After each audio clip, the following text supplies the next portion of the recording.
We just had an exciting week of NFL action. We saw some veterans play like the savvy vets they are, some rookies playing some surprising roles, as well as some players we wish we had a time machine to go back in and pass on in our drafts. Join me in this episode of the IDP After Show as Jason King from DLF and I break down some players who have us excited, some players who were fading, and some players who just have us confused as we help you get ready for week 3 of the NFL from an IDP perspective. All that and a lot more on this episode of the IDP After Show. This is the IDP After Show. Thank you for joining me once again on this episode of the IDP After Show. We're going to be looking at your Week 3 preview, getting your matchup set ahead of this week's exciting NFL action. Joining me on the episode is the most knowledgeable analyst I have the pleasure of joining the space with, the handsome, the wise, the wonderful Mr. Jason King. Jason, keep it coming. Yeah, sure. How are you doing? Yeah. Well, I'm feeling a lot better now that you just said that. All true. Yeah. Very good. Very good. Got a lot going on. I mean, the NFL season is kicked off. We've got, of course, we have our breakouts, our players who we thought were going to be there, some players who are surprising us. And then, of course, we have the players going the opposite direction, you know, not showing up for us, or we decide to sit them and then they go off. And then, like you said, you put them on your bench and they explode for points, or you put them in your lineup and they lay a goose egg. So such is the life that we live here. What are we doing? And it's not even the bye weeks yet. 2 weeks in. Jeez. All right. So I got to ask, do you have any Joe Burrow shares anywhere you have to worry about? I have 0 Joe Burrow shares. I was feeling terrible about that until Sunday. And yeah, I do have some T. Higgins shares. I swung a couple of trades this offseason for Higgins. And so that's not looking too great right now. Although, you know, Browning's not too bad as far as backups go. So I don't think my Higgins shares are totally dust right now. Right. And Burrow didn't look great in the 1.5 games that he played this season. He wasn't really doing much for Higgins. So Higgins already just faring better with Browning under center. So yeah, no, it's all up from here. Yep. All upside. That's what we like to hear. So Jason, on this episode, what we've done in the previous 2 episodes is, rather than breaking down every single game, we're going to focus on a couple of players that we like more than most heading into this weekend's matchup, a couple of players that were kind of fading compared to consensus going into this week's matchup, and then just some players that we're having a really hard time trying to figure out what's going on with their usage, their performance, or just them in general. So with that said, Jason, who is a defensive lineman that you like more heading into week 3 than others? Yeah, I'm going to go with Milton Williams, defensive tackle for the Patriots. He's really kind of representing all the Patriots defensive linemen this week. And I get that he's coming off this 2-sack game against the Dolphins. But he's, you know, again, like in really good shape for a nice outing. Last week, the interior linemen, Leonard Williams, Byron Murphy, Jaron Reed, they had, 10 of Seattle's 18 pressures against the Steelers. And I know that trio combined for like 3 sacks and 12 total tackles against my guys. So, and then week 1, Quentin Williams, of course, had a huge game, had 5 pressures, and that resulted in a sack and then 5 tackles. Second year right guard Mason McCormick has been so far a disappointment. It's been a struggle. So week 1, you had Quentin Williams. Week 2, Leonard Williams. Week 3, we're going to go with another one. We'll go with Milton Williams as defensive lineman to like. So apparently, if your last name is Williams, you're in really good shape for IDP this season. Sure, why not? Actually, more like if you're playing the Steelers, got to get this line to come together. I was going to ask Jason if you had a type, but apparently you do. So anybody out there listening, if your last name is Williams, be careful. So, yep, that's right. You're going to make my list. It's a good list to be on. So, I love that call just because of the fact, like you said, like you've been watching the Steelers more than probably anybody out here in the space, and so just having that insight, you just know that that's going to happen. And Rodgers isn't the most mobile quarterback at this stage of his game. You know, he does look pretty stiff, and he's not going to elude any defensive linemen, even if they are as big and as occupy as much space as Milton Williams does. So I legit think I could beat Rodgers in a foot race right now. So he's a big fan of the show, so he listens. So I'm sure you're going to get a call out here, Jason. So it's going to be like the when they do the draft and they have the 40-yard for raising for money. Yeah. So this will be the event that will have Rogers versus Jason King for Yeah, some charity event. let's do it. I'm happy to run. Perfect. I love it. As long as it'll die at the end of the 40. I can see the underdog bets happening right now. So, Yep. Well, one player that I have this week for my defensive lineman, and I don't want to call him a sneaky play because being sneaky is not the word probably to define his start to the season, but I think he's still kind of being overlooked, and that's Carl Granderson. He's currently the defensive lineman 1 in many formats right now. And I know that that's not like, wow, I'm starting a defensive lineman 1, but I still think like he's still being slept on, kind of getting off to this fast start that he's had. I'm thinking a lot of managers might be thinking regression is coming, but already this season, he has 13 tackles. He has 4 sacks. He's already halfway to his career high in sacks, which he set in 2023 with 8.5. We know that regression is coming. He's at a blistering pace that he can't keep up. But I'm going to ride the hot hand as long as I can. Granderson gets Seattle this weekend, which is on paper provides a really nice tackle floor with as much as they rush or their run game. Another reason I really like Granderson is he's literally the last man standing on a defensive line, and it's only week 3. Chase Young has missed the last few games. He's already missed a few practices this week. So Granderson is really kind of shaping up to be like the guy once again for this New Orleans defense. And as much as we've given New Orleans offense a lot of beef, they're kind of making games of the games that they're in. And so if that continues, Granderson's going to get some opportunity here in week 3. He's starting to gain some momentum in the defensive line rankings, but I still think that he's kind of not really getting the value that he is. And I think he should be kind of up in the consideration of the Max Crosby's and Aiden Hutchinson's type rankings. And those are players that he's both crushing right now in scoring. So I think it's time to sprinkle a little more love on Carl Granderson. Yeah, this is actually a pretty good call. I know he's right up there with the top scorers at edge. But most people probably didn't go into the season with him as their starter, and so on a lot of lineups, he's like the 3rd or 4th edge. And so after 2 weeks, you're probably looking at that now, like kicking yourself, thinking like, God, I wish I would have started him. But like, I didn't think he'd be off to this good, a start. And so sometimes you really kind of need that push to put that backup in over, one of your starters. Like maybe it's like, I don't know, Greg Russo or somebody, but who's fine. It's just, you really have to look at who is who's really getting it done this year. And, Granderson's always been a great tackle guy. And not bad when it comes to picking up sacks. And I have to admit, I wasn't totally sure how he would transition to this, new defensive scheme, but no, he's been great. That's a good call because people need that push to get him into the lineup.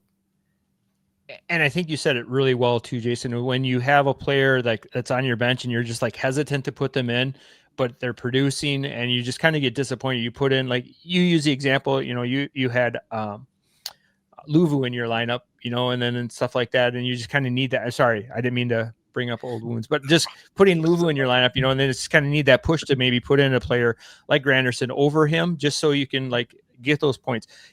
Another player I really like is like Dorrance Armstrong. He's kind of in that same boat. He's kind of one of those players you're not expecting, but man, those points are looking really good sitting on your bench each week instead of maybe just, putting him in your lineup. Yeah. Or on your waiver wire. Yeah. Go get him if he's out there. So, all right, we're going to transition here to everyone's favorite position, the linebackers. And interesting, a player that was last week on our fade list because of situation, but in the NFL, nothing lasts forever and not for long. And so here we are with a player now making the player to start list. Who's that for you, Jason? Yeah, he was actually pretty good last week too. Ivan Pace, he picked up 59 snaps to Eric Wilson's 66 there in week 2. I know Wilson's the full-time snap guy. But here we've got the battle of the backup quarterback. So if you need a reason to watch this game, you could insert Pace into your lineup here just to give you a reason to pay attention. I would expect Brian Flores to try to keep Jake Browning guessing. And by the way, the Bengals have surrendered sacks to linebackers in each of the first 2 weeks, if you haven't noticed. Devin Bush in week 1, and then, of course, Foye Oluokun in week 2. And they've been getting up, they've been not giving up some decent enough tackle totals to linebackers through the first 2 weeks as well. So Vikings linebackers, I got to say, I don't think they've blitzed as much as I thought they would have so far. I've noticed that Pace has been sent on the blitz 4 times. I think that was last week, and then Wilson came in on 3 blitzes. So anyway, I think I like just one of them to get a sack this week. Pace, I feel like, is probably the better option of the 2, but I also like Wilson in deeper leagues. Pace just seems to be very much the flashier play, like the more athletic, whereas we saw with when Cashman was in, and now we see with Wilson in, it's just very much like just more solid play. Like he's got the higher floor, he's going to get the tackles. But man, if you're looking for upside and you need to like hit a home run this week because you got a tough matchup, Pace is a great call. When he plays snaps, which I feel like he will this week, he's pretty safe from the tackle perspective, even though he doesn't see 100% of the snaps. And there may be a little bit here. I know that Josh and I both picked Cashman as our sneaky LB1 for the season. So I still keep looking to that Vikings linebacker core for stats. And somehow, I don't know how I'm coping with this Cashman injury again, but somehow it's coming out through this pick, I know. You're kind of willing it to happen, right? This is kind of Sure. get that. If I could will anything, I would have willed Cashman to not hurt his hammy. This is kind of like your mulligan, right? You picked a Vikings linebacker to be your LB1 for the season, so this is your mulligan. I'm getting my second shot with a Vikings linebacker here. So yeah, at least 1 week. Come on. Well, let's get a couple weeks out of him. Let's like, I think he's probably one of the most exciting players, especially in IDP circles. Like we all love the story and we all love the player, and he's an exciting player to watch, and he's got great metrics when he plays and great PFF metrics and rankings and things like that. But we just want to see that volume, and that's the only thing that's missing. So, maybe now that Cashman's out of the way, maybe we get to see a little bit more of that from Pace. So heading to the desert for my linebacker this weekend. This is a player I've kind of been on for the last couple seasons and just thinking of finally getting an opportunity to play, and that's going to be Mack Wilson. I think he's a really sneaky good play for week 3, especially if you're hurting at linebacker. Maybe you lost like a Cashman for this season. I know that there's other linebackers. I've got some TJ Edwards shares out there that I'm kind of hurting with, but thankfully I can kind of pivot to a player like Wilson. Wilson has been super consistent this season, already posting 8 tackles in back-to-back games. So if you or I are rolling him out as our linebacker 3, LB4, you're super happy and pleased with that production. I think having a player that rolls out 8 tackles a week kind of gives you that high floor that kind of lets you get a little creative with some upside plays at your other linebacker positions, or maybe even your flex spot, because you're getting such a solid floor with Wilson. The Cardinals take on the 49ers this week, and if Mac Jones is under center once again, I think we're going to see like that really heavy dose of CMC, the run game, those short dump offs, and that's where Wilson's going to make his day. I don't see any competition for Wilson right now on this team. So as long as he stays healthy, knock on wood, I think he makes for a great play this season or this week, and then also for the rest of the season. So, yeah, that's a good pick. I have to admit, I totally whiffed on Mack Wilson all off season. I really thought Akeem Davis-Gaither was going to be the 100% guy there. So I should have known. Chasing the flashy object. It's okay. It's okay. Yeah, I know. I've never really seen it in Wilson, but if he's going to be out there 100% of the snaps, yeah, he's definitely a safe tackle play. So you've kind of talked about snaps last couple players, either between Pace not getting 100% or Wilson getting 100%. How important is that? Like when you are looking at, your starters, your rankings and things like that, how big of a role does that play for you? Oh, for sure. Yeah. It's, volume is king, especially at the linebacker spot. I try not to start anyone that I don't feel like is going to get, 85% of snaps. So you do get sometimes, second linebackers, they'll see 75% of the snaps, and you may have to roll them into your lineup because, it's a start 4 linebacker league, or you're in bye weeks, or, you've got a lot of guys that are already injured. Not saying that's me, Blake Cashman. Hello. But yeah, you definitely are looking for those 100% linebacker types, and that's almost always a tiebreaker if you're trying to decide between, a Mack Wilson and then somebody getting 80% of the snaps. No, and I think, especially at the start of the season, because we're only in week 3, we have to kind of chase what we know. We don't really start to have enough data right now to make really well-educated guesses for what's going to happen. I think that's still going to be maybe even this week, maybe even next week before we kind of see where things are at and kind of this season's data can kind of really be used. Unfortunately, by then we got the bye weeks kicking in. So then that just throws another wrench into the machine. So yeah. Check with us back at like week 12. We got good data. Week 17, we'll know everything by then. So we will have it figured out for you by week 17. Promise, guaranteed, 100%. Championship week, that'll do it for a lot of people. If we make it that far, right? If our team. Sorry. All right. So heading now to the defensive back position, we all know that this is a really tough position week in and week out, just with the variance in play, the volume that these players could see, but also just like the number of players that are available at the positions. With the evolution of the passing game in the NFL, we see just a multitude of players having opportunities at the defensive back positions. But Jason, who's a player you like this week heading into week 3? Yeah, honestly, this is just kind of a pick for deeper leagues. But I'm going to go with Quan Martin, Jartavius Martin of the Washington Commanders. I feel like he's a good upside play this week. And I get, alignment wise, I noticed on PFF, they had him probably like 60% of his snaps. He starts out at free safety versus lining up in the box or over the slot. So again, it's kind of a deeper league play. But I will say Vegas has really been kind of giving it up to safeties. And if you watch Geno Smith, he likes to rear back. He likes to show off that arm, fling it down the field. He's already thrown interceptions this year to Jalen Hawkins over in week 1, and then threw one to the ghost of Tony Jefferson on late Monday night. So, Martin's got 12 tackles this year, so it's not like he's a zero in the tackle column. And I just kind of like that upside play this week if you're needing a good shot in the arm.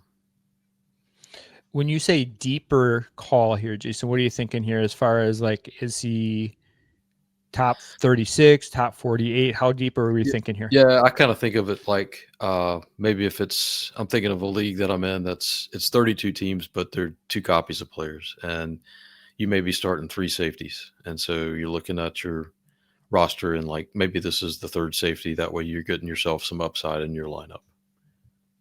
So bigger leagues, 16 teams, 32 teams with copies, starting, safeties, cornerbacks as separate positions.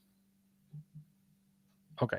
Just get, like that for frame of reference too. That's really important to think like, I could be in like a start 2 league and like, oh, Jason King told me to go start Quan Martin and I roll him out there and, so just for reference, just to kind of know where we're at with how deep to go. So, yeah. Oh yeah. Context matters for all this stuff. Yeah. And I didn't know that Quan Martin had a brother, Jartavius Martin. I didn't know they both played in the NFL. That's a pretty cool story. They're twins. They take turns each week. They stay healthy that way. They share the jersey. Yeah, it really helps with health. I got it this week, brother. You take this week off. I don't want to travel to Washington. I got this. So. Sorry, inside joke. Player. What's that? I'm sorry. Inside joke. Yep. Those, if you know, you know. So, player I really like this week, it's been really kind of balling out for Jacksonville, is one of their other secondary pieces. I know that Jordan Lewis has been a revelation this year as the DB1, but I really like Eric Murray for week 3. Just kind of like my Mack Wilson call a little bit earlier with the linebackers. Murray's been just super consistent at a very inconsistent position.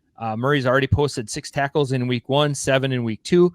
He also chipped in with an interception last weekend against the Bengals. And with Houston on deck this weekend, it looks to be another great matchup as far as a game script perspective. I think there'll be plenty of passing in this one. I think Houston has to kind of figure out a way to right the ship. As much as I like Nick Chubb, I don't think he's the answer in the running game, so I can see a lot of passing in this game. This kind of has a potential for a high-scoring game. Murray just signed a 3-year deal worth $22.5 million, so again, we got to follow the money. We see that the commitment by the team. He's definitely going to be on the field playing. He's not just going to be a rotational piece. I think he's got some pretty good job security. Unfortunately, he's playing a lot of snaps deep. Almost 60% of his snaps this season have come deep. But I think the volume of plays that he's able to play in, plus playing in a system where those linebackers in front of him outside Foye Oluokun are kind of allowing a few tackles to slip through to get to that third level of defense. And that's where Murray's just been able to rack up those tackles. So super high tackle floor, gets a heavy passing volume offense coming to town this week. I really like him for week 3. Yeah, you don't have to worry about Darnell Savage coming for his job now since he just got cut. That's one of those safety cores you look at before the season. You're like, I don't know what Jacksonville's doing here. But yeah, you're right. You follow the money. You look at what Jacksonville gave him to come over as a free agent, and they were going to play him. It was a nice, really late round safety grab for your teams if you were punting at the position. And which you should be. I mean, like if there are these options, like Eric Murray is still available in he's only rostered in 28% of sleeper leagues right now. So you're getting a very high end floor player for nothing, for the price of a mouse click, so getting him for next to nothing. And he's a player that you can plug in right away and, have really good success with. So. Oh, for sure. Hopefully everybody punts their defensive back positions during their drafts. Well, we all play in leagues where players really they don't. Somebody has to be the first one to take a defensive back. So, yeah. Oh, it looks so good to have Hamilton on your roster heading into the season, and then they're I wish I would have stocked up at linebacker depth because I don't know, Blake Cashman got hurt or something. This is a safe place, Jason. You're not bitter at all. No, this is a safe place. It's okay. It's okay. You're good. So, all right. Before we head to the players that were fading this week, just a quick recap of the players that were a little higher on this week. At the defensive line position, we're looking at Milton Williams and Carl Granderson. At the linebacker position, we're looking at the replacement of Blake Cashman, Ivan Pace, and Mack Wilson. At the defensive back position, we're looking at Quan Martin and Eric Murray. So now we're going to flip the coin here a little bit, Jason, and look at some players who are kind of propped up in rankings across the industry here a little bit, but we're kind of a little hesitant on their performance heading into week 3. Who's that defensive lineman that you're kind of, I want to hold off on a little bit? Well, I mentioned context matters. So in the vast majority of leagues, you're not going to sit Brian Burns, but he's my pick this week. So Patrick Mahomes leads the league in shortest time to throw. He gets the ball out in 2.47 seconds on average.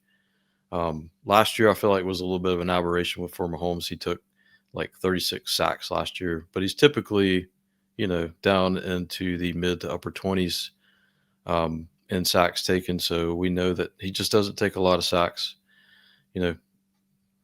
Yes, Burns has been fire through 2 games. He's got 9 total tackles. He's got 3 sacks. But he primarily rushes off the right side. Kansas City rookie left tackle Josh Simmons, he's actually been pretty good so far. Hasn't allowed any sacks. Didn't allow any pressures last week against Philly. So yeah, I mean, you've got to be in a pretty small size league to really consider sitting Brian Burns. So you're probably still firing him into your lineups. And I'm in a league that I've got Burns, and he's going to stay in my lineup. Just kind of adjust your expectations for this week. And I think that's a great way to say it, just kind of tempering expectations a little bit, just on because he's gotten off to such a hot start, kind of expecting that week in and week out from him is just not attainable for a player like that. Kind of getting back to your point about last year with Kansas City, they had didn't they have a left guard playing tackle and like that towards the end of the season, and they were just kind of really playing out of position a little bit. So, even in the Super Bowl run, they had, they were making a big deal about, players playing out of position. And obviously that ultimately kind of cost them the game because Philly just pressured the living snot out of Mahomes all game long. So, yeah, they fixed Simmons made a great tackle on the sideline though during this on that. Yeah. Well, they got a good one. They got Josh Simmons in the draft. I think he's going to work out for them. So I like that call a lot. Brian Burns has been a player that has been carrying my D updraft teams this season. So I would love for him to keep doing what he's doing. But like you said, just tempering expectations, I think, is important. So one player that I have kind of tempering my expectations probably all season. I wasn't a big fan of him going into the season, and he's done nothing really to prove me wrong so far, and that's Montez Sweat of the Bears. I think he's kind of a risky play once again heading into week 3, but I kind of see him kind of consistently ranked as a DL2 across many of the sites. But I think some of that is kind of from Sweat's 2022-2023 season kind of still propping him up. I know he's kind of coming off an injury here, and it just takes a little bit of time maybe to get those NFL legs back under him. But through 2 games so far this season, he only has 6 combined tackles and just 3 QB pressures. Game script hasn't really been an issue for the Bears because the offense has been putting up some points, making opposing teams throw the ball. And especially last week, we definitely saw Jared Goff throw the ball. He had himself a day. So, again, I know this defense is still kind of gelling. They're kind of struggling with injuries, especially on the back end. They're short. I think at one point they had 3 backup defensive backs in the game, so that's not helping to cover the wide receivers. But I think this defensive line needs to kind of step up and help out with getting some pressures. They get the Cowboys this weekend. It's pretty much a must-win scenario for the Bears as they've dropped 2 already divisional games.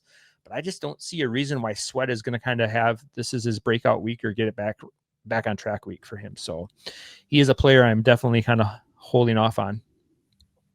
Yeah, I think that's a good call. I really thought he'd be fantastic in Dennis Allen's scheme, and he may still be. We're only 2 weeks into it, but your point about the cornerbacks is a good one. I mean, I know that I think Jalen Johnson's out. Kyler Gordon's been out. Not sure if he's going to be back this week. I kind of doubt it. And this is a passing attack with an experienced quarterback that they can get the ball out quick to some playmakers. So, yeah, it's not the best week if you're looking for a Sweat breakout game. Probably not the week to do it. You're going to want to wait for those corners to come back. And we saw, I think Johnson went to the IR earlier this week. I think Kyler Gordon missed practice the last 2 days. So I really think, like you said, I don't know if this is being an NFC North fan of football anyway, it's terrible to see the Bears doing so poorly. Not really. But if you saw Kyle, or if you heard Kyle and I last week kind of talking about how amazing the Packers Super Bowl victory is going to be this year, you already know where our allegiance is. But yeah, the two have to work well together. The defensive backs have to be able to keep those wide receivers from running free, but then also the defensive line has to get some pressure on to help the corners. And if one of those is out of sync or not there, the whole team suffers. And I just don't see the Bears this season with the players that are on the field currently being able to kind of right the ship. And, it's unfortunate for, some really solid defensive players. We got Jaquan Brisker, who's, TJ Edwards. Hopefully he gets back. TJ Edwards must be my Blake Cashman. So I guess we both got some crying tears there for defense or her linebackers. But yeah, I just don't see this as being the get right week for Sweat. So. Hey, you mentioned the Packers in the Super Bowl. Is there any way we can get a Steelers-Packers Super Bowl so we can have Rodgers going against his old team last time he won a Super Bowl? Can we do that? Do you believe it? Do you believe in NFL scripting, Jason, at all? Is there any truth to the script? We're going to find out this year, Jeff. Well, I thought I saw somewhere that something about year 20, the 24th year or the year 27 or something like that for the quarterbacks in Green Bay. That was the year Favre went to the Super Bowl. That was the year Rodgers went to the Super Bowl. And I think that, Love is 27 this year. And I think that's wow, you can't script that any better than that. So I would be fine with that. That'd be. Yeah. I mean, I'm just, I would like to see the Steelers actually win a playoff game. So if we can make it to the Super Bowl, great. We've won several. That's right. That's very true. You might need some help from a player that has you confused that you're going to kind of talk about a little bit to get that to happen. But we don't want to ruin the surprise quite yet. So that's foreshadowing. There you go. Yep. I heard that's what writers do. They foreshadow things to come. So we'll stop doing that. Okay. Before we get there, you got a linebacker who performed extremely well last week, although it took him almost a game and a half to do what he did. Who's that linebacker you're kind of pumping the brakes on this week? Yeah, kind of sticking with that Kansas City New York Giants game. I picked Bobby Okereke. For those of you in smaller leagues, maybe you don't start 4 linebackers. Maybe you're starting more like 2 or maybe even 3 if you've got a lot of depth on your linebacker core. Yes, of course, he's been playing all the snaps. He's probably like a low-end LB1 through a couple of weeks. But again, it's kind of comes down to offensive volume, and this Kansas City offense is among those teams that's running fewer plays per game than others. It's like, 60 plays a game on offense, and that, of course, creates lower volume for opposing defensive players and therefore less opportunity. So I don't know that I would necessarily take him out of lineups, but again, just kind of like Burns, I think it's just one of those where you want to lower your expectations this week. And, if you're in a really small league and you're not starting a lot of defensive players, then you might want to consider, starting someone else over him. So he's not an automatic click this week, I guess I would say. And I think a lot of fantasy managers thought as soon as we saw Micah McFadden go down, like, oh, Okereke by default. But even kind of heading into the season, there was some preseason buzz around Okereke's name about, is he going to be losing snaps? We saw some weird rotation stuff in that 3rd preseason game. Like he was out of the game, then he came back in with the next unit. And it was just kind of like, are we kind of seeing the end here? And then, we never got to see anything really play out because McFadden got hurt right away and Okereke kind of just assumed his every down role once again. But I had a prop bet last week with Okereke's tackle total, and I was glad the game went to overtime because he needed a little bit more time to hit that. And I thought that was an easy smash, especially for a linebacker playing 100% of the time. So, yeah, dynasty leaguers, I don't think I would wait too long to unload your Okereke shares because I do. I think there's where there's smoke, there's fire there with Okereke. It happens all the time with linebackers that, you think are fine, and then all of a sudden they're like out of the league.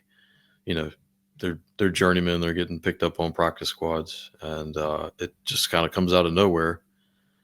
And I could totally see that with Okereke. You might be selling Pokemon cards or something like that. Wasn't that? Oh yeah, who was doing that? It was another giant linebacker. Oh yeah. Sorry, I'm blanking on the name. Yep. I know exactly who you're talking about. That makes 2 of us. So, but yeah, like you said, like the smoke, there's fire kind of thing, which I promise I said I wasn't going to do. I wasn't going to put you on the spot, but you just kind of made me think of a question to do it. So I'm going to put you on the spot. Great. When you're in your dynasty leagues with your IDP assets, how are you like treating them as like far as trade pieces go? Are you like almost kind of like a redraft mentality where you're willing to move on from them? Like almost year to year and just reload and pick up the next hot thing?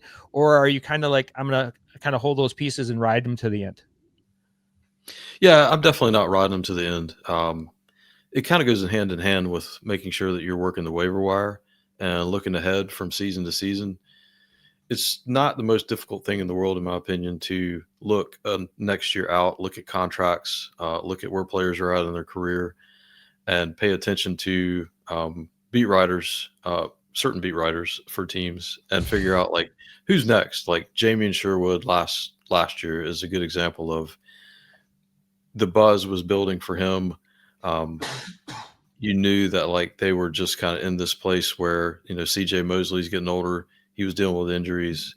You could kind of see something like that coming. So it kind of works hand in hand with working your waiver wire and feeling pretty good about where you stand with guys like Sherwood, D Winters, up and coming, and then use those IDP pieces to maybe one of the things I like to do really is package it with an offensive player to trade up for a better offensive player to somebody that's, looking for starters at like a particular IDP position. So I do that all the time.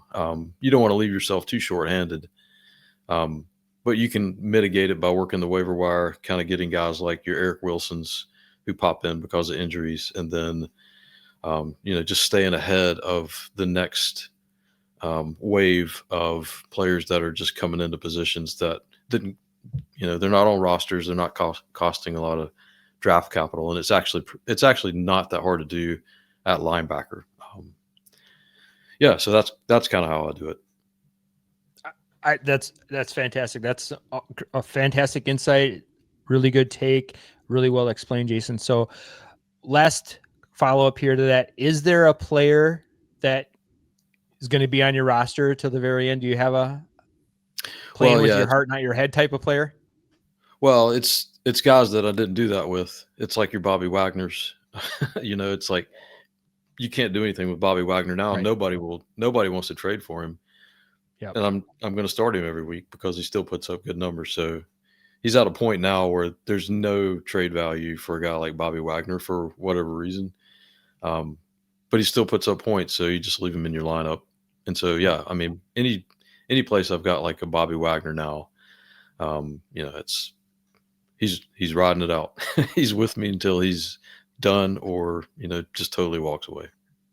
Yep. And I think you said it really well too about like being ahead of it and kind of reading the tea leaves, checking the contracts that players sign and those things. That's important stuff, like not just the length of the contract that they sign, but how much money is guaranteed, how much is it for their year-to-year salary. Like those are all really big things to like not only consider as far as like a dynasty, but like in redrafts too, because that just insulates those players so well from season to season. And when that cliff does come, it comes quick. CJ Mosley a year or two ago was, still a highly regarded piece. And now he's out of the league, like not even in the NFL anymore. So like that cliff comes quick. Yeah. I keep a spreadsheet. I haven't updated it since preseason, but it's essentially my own depth chart for the entire league on the IDP side. And one of the things I put on there are the number of years that I feel like are actually left on that contract. It's not so much like, okay, they've got 4 years left, but if you go to whatever your site you want to use, I like Over the Cap, go over there, look at that site, figure out like, okay, there's where the cliff is right there, that, the guaranteed money's done and the cap hit's not bad if they're going to, release that player. So I try to keep that up all off season. That really helps me with decision making when I'm, building rosters.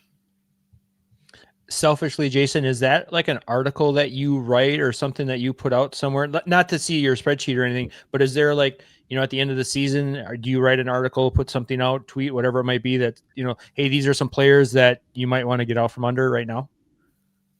I haven't, but I should. Yeah, I keep that spreadsheet going. It's just really just for my use. Sure. And it's a really good way to stay ahead, especially on the linebacker side. Yeah, and that, like you said, that dead cap is a real thing. We've seen it used time and time again by NFL teams. Like, we always hear about how much dead cap space is this going to hurt, or things like that. And they get to a point where the diminishing return. It's easy to cut a player because it's cheaper to cut them than have them on roster. So that's right. Well, enough about Bobby Okereke. Let's flip to my linebacker, and maybe this is just my being burned by Tampa Bay linebackers in the past. Last year, I had a ride or die. I knew for sure that this player was going to hit. They didn't, flamed out. This year, I got a little false hope with this one, but I'm starting to have a little reservation about SirVocea Dennis. Dennis has been like the player that's been everyone's favorite LB5, LB6 heading into the season. He's a player that was like everyone's like dark horse and breakout player and stuff like that, because he had a really couple good games last season before he got injured. Came back this season. Coaches were talking well of him. Vocal leader on the defense. Teammates were talking up him. But we saw an amazing week one. He came out, played 100% of snaps, 72 of them, put up some really good numbers in week one. But then week two rolled around and he only played 86% of the snaps in a really, really close game. Like it was coming down like legit, like the last series, Houston scored. And then once again, Baker Mayfield had to run a 2-minute drill to put his team up to win the game. So, his PFF numbers, his PFF scoring is looking like a very autumnal hillside, lots of reds and oranges, which is not something you want to see. And so is there potentially some danger of Dennis losing his job? We saw the ghost of Deion Jones this week play 12% of snaps.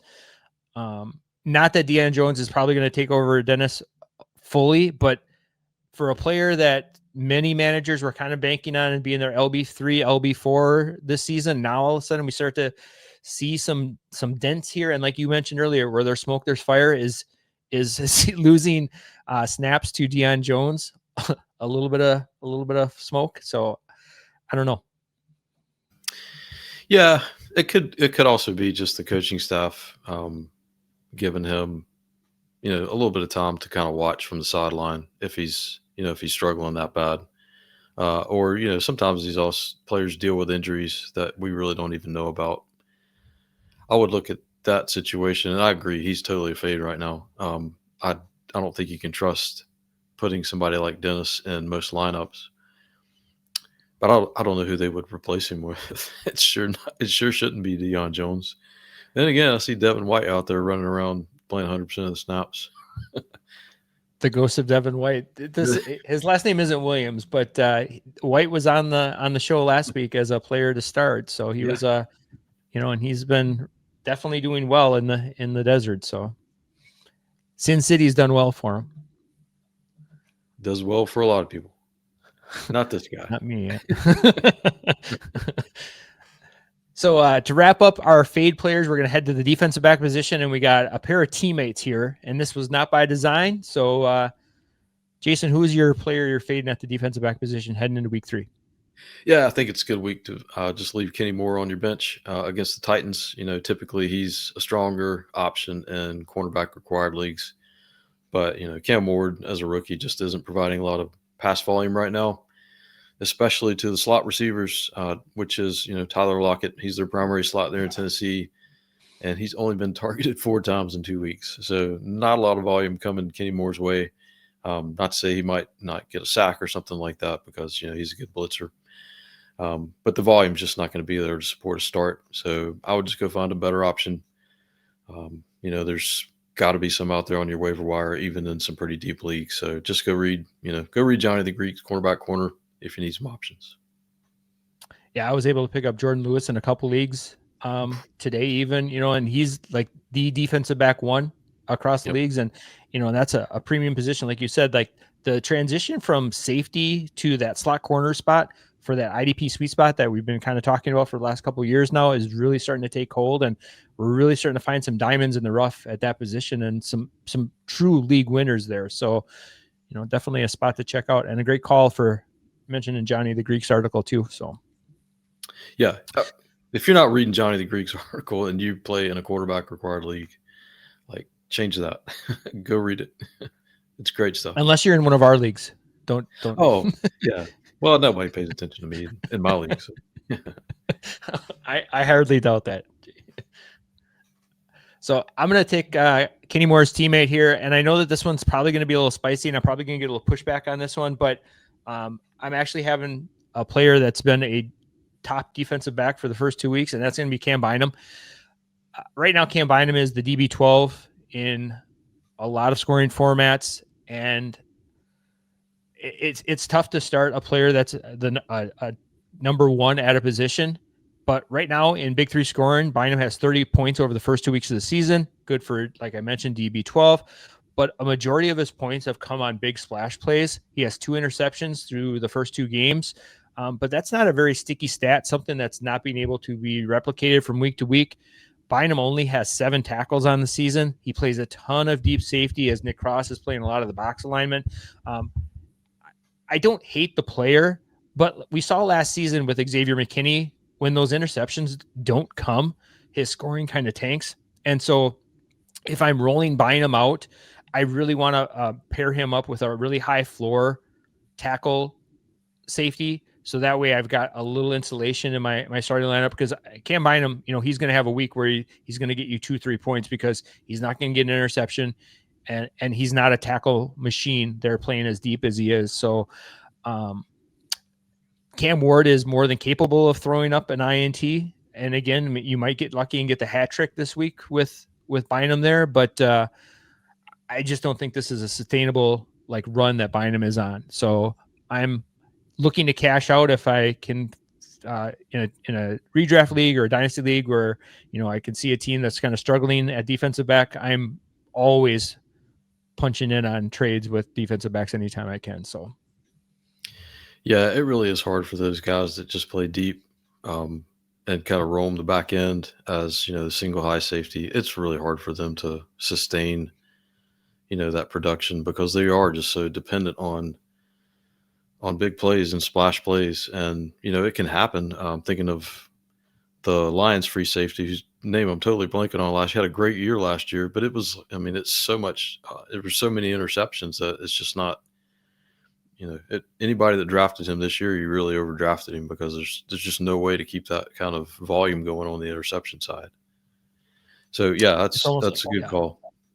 It's like the Deron Bland, he had or Trevon Diggs, he had the season where he set the record with interceptions, and in the last 4 seasons since then, he hasn't even come close to even getting that many interceptions in 4 seasons, let alone 1. So just such a hard stat to follow. Sacks are the same way with defensive linemen. We shouldn't chase last year's stats as much, especially interceptions are a big one. Sacks are probably a little easier to predict because we can look at pressures and things like that. But even with sacks, we've got such a variance in a QB hit one year, it could become, a hurry the next, or a sack one year. So there's such a variance in those big splash plays. So, yep, for sure. So just to kind of recap, our players we're fading this week. We got Brian Burns and Montez Sweat at the defensive line position, Bobby Okereke and SirVocea Dennis at the linebacker spots, and then a pair of Colts, not any shade at the boys, but Kenny Moore and Cam Bynum this week are our fades at the defensive back position. So, Josh, just got done talking about the sticky stats with the sacks, and so now we're going to dive into some players who just have us scratching our heads so far this season. Maybe they're not living up to expectations. Maybe coaches aren't using them how others have in the past. So, Jason, who is that player that you need? Who do the Steelers need to help get them on a Super Bowl run? Oh, it hurts to say it. It's TJ Watt. Yeah, through 2 games, he's got 2 quarterback hits. He's got 3 pressures. He's got 0 sacks.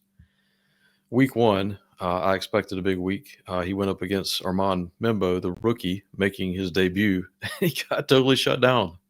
And then week 2 against Seattle, I did, little, mostly going against right tackle Abe Lucas, who's fine, but he's not exactly even a Pro Bowl tackle. So, Watt's 31. He just signed a 3-year extension. He's going to be on Pittsburgh roster through at least 2027, given the terms of that extension. And it's not to say I don't have faith that he's going to pick up the production here, but the start combined with the age and it's hard not to let his brother's injury history that happened at the back end of his career kind of impact the thinking here. But it is a little bit worrisome. So, if you've got him rostered, I don't think I'd go out and sell low because you probably drafted him higher. You paid a lot to get him and you need him to perform. So, but I'm also not out there looking to try to buy him. That might be a mistake because you might come across a panicked TJ Watt owner just looking to get any kind of reasonable value in a trade. But I don't think anybody's really trying to panic just quite yet. And so he's just kind of got me scratching my head. I'm not sure what this is going to look like once we get toward the back end of the season. Is he totally falling off a cliff? Does he have some kind of injury that we don't know about? I don't know. I don't know what to say about it yet. If you're a Watt manager, what would I still think, his name value carries a lot.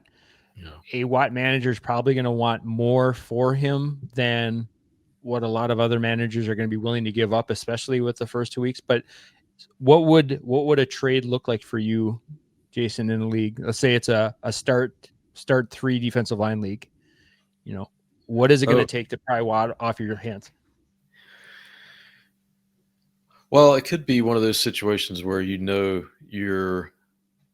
going to be one of the last teams standing. Are you willing to give up a first round pick next year to bring in a guy that legitimately can win you weeks? And you're banking on him still being around for, 3 years and, having a couple of, elite seasons left. I could still see something like that. And I'm not saying I would rule that out. because he can. When everybody knows he can win you weeks, one player can make such a big difference in that lineup, and he can still. You could look at average points per game at the end of the year and defensive end, and you could still see his name right up there. I don't know if he'd end up at one, but there's still so much upside there.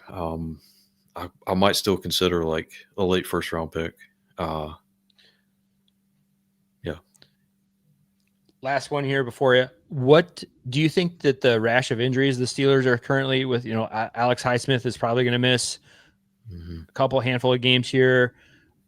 Are the injuries going to be hurting Watt because he doesn't have the talent around him, or is it going to help him with more opportunity? Yeah, I don't think Highsmith's injury is going to hurt much at all. He's always getting chipped anyway. I mean, the double teams come at him quite often, so it's not going to change much there.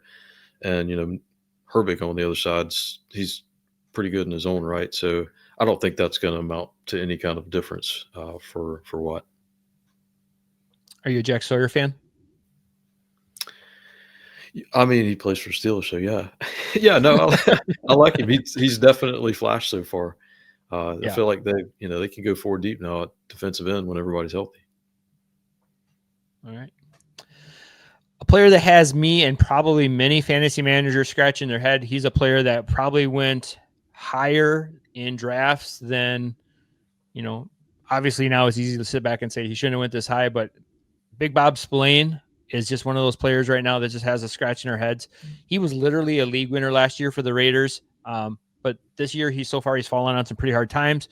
Spillane was literally, like I mentioned, being drafted as an LB1, LB2 heavily this preseason, and for good reason. He was a top-end talent. He was handpicked to run the show for Mike Vrabel's defense in New England. And so far this season, Spillane has just 6 tackles and a sack. And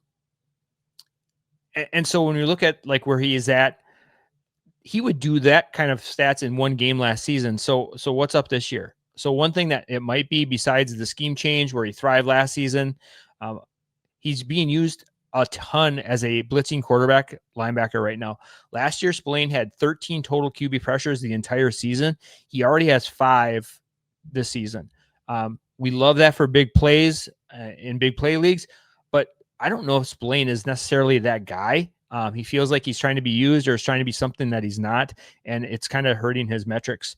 His tackle efficiency is down from last season. He's missed 8 tackles so far this season compared to 10 all of last year. And that's obvious because like as he's blitzing, the plays are just going to be happening so much faster. Everything's going to be happening in front of him, and that speeding up of the plays is causing him to miss those plays, where last year he had a little bit more time to diagnose it in front of him and make those plays. I just feel like it's kind of a bad fit for a player who's thrived the last 2 seasons with well over 130 tackles in both of them. I don't think he comes close to that this season with where we're at right now. Maybe even getting to 100 tackles would probably be a lofty feat at this point in the season for Spillane. Yeah, I don't know what's going on there. I guess the saving grace is it's early in the season, and you kind of have to count on coaching staff figuring out that this isn't working. Let's go to what works for him. So it's early, but yeah, there's definitely some reason for concern there. And yeah, I don't know why they're using him the way that they're using him, or why he's struggling to the point of missing 8 tackles. That's quite a bit. Mm-hmm. Can't keep that up and keep your job. No, but like we said, like it's early. He was handpicked to be the guy, like he has time to turn it around. It just feels like if they knew the type of player he was in Vegas and they brought him in to be the linebacker here, they wouldn't ask him to do something that he's not built for. It just seems like I'm going to pick this player and I'm going to make him put him in the mold. And, at this point in his career, he's kind of who he is. He's not a player that can be kind of like taught, or I'm not saying that he can't be taught or learn new tricks, but it's just at this point, like he is who he is. So yeah, they brought him in to set the tone for that defense, and good coaches will figure it out, and they're not going to continue to ask players to do things that they can't do. So I cannot imagine that the Patriots coaching staff, as much as I dislike the Patriots, are watching that and saying like, well, that's probably not the best way to use him. So I would think that he'll rebound. Now, he's not going to hit those tackle totals that he hit No. last year for sure, but I still think he'll probably be a usable asset. But yeah, it's definitely confusing right now. Do you have him as an acquire low type of player right now, or are you still kind of passing? He's not typically the type of player I would go after, and I'm almost all dynasty leagues, so just from the age perspective, and Yep. I'm typically pursuing guys that have very little value right now. Well, Spillane is kind of getting there. If you're a manager, I know there's a lot of nervous Nellies out there with Spillane on their roster who's got 6 tackles and a sack through 2 games. And, when he was drafted to be their linebacker 1 or LB2 at least, and it's like, Yeah, I mean, if somebody's going to sell him for like a 6th round rookie pick next year, yeah, I'll go grab him. But all right, I'm going to throw some offers out tonight after the show. So, okay. Well, Jason, that's going to wrap up our players that we're going to be talking about this week, heading into week 3. Do you have any like thoughts or any words of wisdom at the start of the season, for fantasy managers, or how to approach their team, or, maybe they're 2-0, maybe they're 1-1, maybe they're 0-2. What, you have any words to share for that kind of scenario situation? Well, here's just some kind of general things that work for me. I'll share one of those, like, always know like who the first drop is, especially on like a dynasty roster. Like if you're in leagues, they run waivers at a certain time on a certain night, and then it totally opens up for first come, first serve. Like, especially at this time of year, you sometimes get surprised with who gets dropped. So, you get that waivers report, or you get a notification on your phone, and, you see someone that shouldn't be there, shouldn't be dropped, and you want to grab them. There's a good percentage that, you've got league mates that are seeing that too. So you don't want to be fumbling around, trying to figure out who to drop in order to make that ad. So what I do is I just keep like a notepad on my phone, 1 player per league, just so I know, like, okay, this is the dude I'm going to drop if for some reason somebody comes out there that I'm not expecting. So that's just one way you can hopefully beat your league mates to the punch, and, that kind of, maybe it happens once per year and all your leagues combined. But when it happens, you're glad you keep that list. And I think that's great. I have, like, I'm a nerd when it comes to that. So I have a spreadsheet with all my leagues, and I have players are ready to be auto dropped, or sometimes I might even, heading into waivers, drop an extra player heading into the week, just so in that case, I don't have to worry about, dropping a player to add another one. It's like already done for me. And that player that I drop, more than likely I can pick up on Saturday before the game start in case something happens over the weekend. So yeah, that's good. Really good call. That's a savvy move. Yeah, I was almost ran into that Monday night with Dayon Henley. I didn't have anybody to replace him with, and I couldn't drop anybody because it was just kind of this illness came out of nowhere. Now, luckily, he played. I didn't try to take him out of my lineup or anything because he had a great game. But I was thinking that, like, maybe I should have dropped somebody leading up to this late Monday night game. So that's good advice too. It was almost Tuesday. Yeah. And that's really smart too. Like when you're putting your like roster together for the week, do you worry about Monday night games at all? Or do you try like to get your players, obviously we're all in the mindset of like making sure like we're putting the 12 o'clock games in a certain spot. We save our flexes till, the later games, just in case any squirrely business happens. But, like a situation like that, Henley's a player you don't want to ever sit, but, is there any gamesmanship into that roster construction or management when it comes to Sunday versus Monday games? Probably should. That may be the wake-up call right there. Typically, though, if there's no injury designation leading up to the game, I'm not really thinking like, okay, somebody might get sick between, now and Monday night. But that's always a possibility. Now, if there's like, if there's like a questionable tag there, for sure, I'm going to have myself a backup plan. Or, if it's a borderline starter, go ahead and just swap him out for somebody that I know is going to play.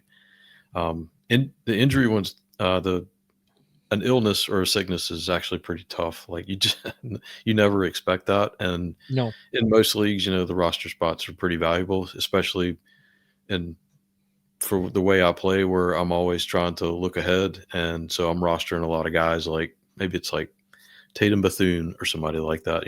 I like hanging on to guys like that because I can see it coming, a couple of years down the road. So the roster spots are just so valuable in most leagues that it's hard, to keep that open roster spot in case something happens on a Monday night, like somebody gets sick or gets into a car wreck or something like that. It's just one of those, okay, well, couldn't have seen that coming. Right. Yep. And I think you said it there too. Like, as long as you're doing due diligence and making sure you're doing your homework and doing everything you should be doing, you're going to have those outliers, and you're always going to have that story from that one season that, the Dan Henley flu game got me. I lost the game by 4 points. If I would have just had Troy Dye on my roster, I could have put him in and he would have got me just enough points. But, that's what makes this game so fun, is like, that whole experience, and it's maddening and frustrating at times, but at the same time, it's like, those are those conversations that you have, like, yeah, you beat me that one week. If only this would have had, like those kind of things. So, and that's what kind of makes this game so fun. So, yeah, I don't know what's wrong with us. We're sick of it. This is only supposed to be an hour-long show. If we got into that topic, Jason, we might be on for a while. So, yep, there's a lot wrong here because of this game. There's a lot wrong here. So, before I let you go, Jason, what are you working on right now? I know you said you were like burning the midnight oil on a lot of different things in a lot of different places. So, what do you got going on, and where can the great listeners find more of your work? Well, I blame Jay Savvy for this a little bit. He's off on vacation, so this is the second week that I've subbed him for him on the Dynasty League football side, DLF, on the IDP Moves to Make series. So finished that one up, turned it in last night. It may be live right now, I'm not sure. And then I'm going to be swapping off with Jace all year here on the IDP show with an article that's going to be kind of Dynasty focused. So my first one for the season should come out on Saturday, and it will be just kind of quiet buys. So a little bit of what we were talking about before, but just kind of taking a look at a landscape across Dynasty leagues right now, and who are some of the guys that, like, I'm just going out and just kind of quietly adding to my roster where I've got space, taking some flyers on some guys that could pan out for Dynasty leagues down the road. What a great idea too, like for an article, is thinking about players like to get thrown in on a bigger deal. Like, you don't want to go out and maybe directly, like, I want this guy, but maybe, work an angle where he becomes an add-on piece to a bigger deal. And then, like, it's a win-win for you in both situations. So yep. Between that and the article that you'll write this off season about using your spreadsheet, we're all looking forward to that. So I'll just put the spreadsheet out there. You got to give us context. Remember, that's the theme. It's all about context. So you gotta help us out with that. So, well, that's going to do it for this episode of the IDP After Show. I want to once again thank Jason for coming on. Like I said before, like, I just come away from each episode with you, Jason, with such great insight, a different perspective on things that I didn't think about or see before. And I think we all become just better fantasy football managers because of your work and your insight. So thanks for coming on and being a part of the show and sharing your love for the game that we all love too. Speaking of next week, we're going to have, sorry, go ahead, Jason. No, I just want to say thanks for having me on, Jeff. I always appreciate coming on the show and talking with you. And again, like, you've done a great job taking over a lot of the videos here on the IDP show, and especially this one. You had big shoes to fill stepping in for Jace, but you're doing a great job with it. So appreciate you having me on. The theme of the night, stepping in for Jace. So I know Jace is going to be, why are my ears burning? What is everybody talking about me? Right, I'm just trying to take a vacation here. Well, like you said, very big shoes to fill. Like, that's stepping in for giants. Someone like Jason, yourself, are doing a lot of great work here, making the work easier for many of us out here. So we appreciate everything you're doing. So have to have you come back on sooner than later. Yep, love to. Perfect. You're in. So next week we'll be doing the week 4 preview. Scott Soltis will be coming on, so we'll be getting some great defensive line streamers that night. We might have to add an extra segment to that show, but until then, best of luck to all of you and your teams in week 3. we'll see you back here, and take care, and we appreciate you. This was the IDP After Show.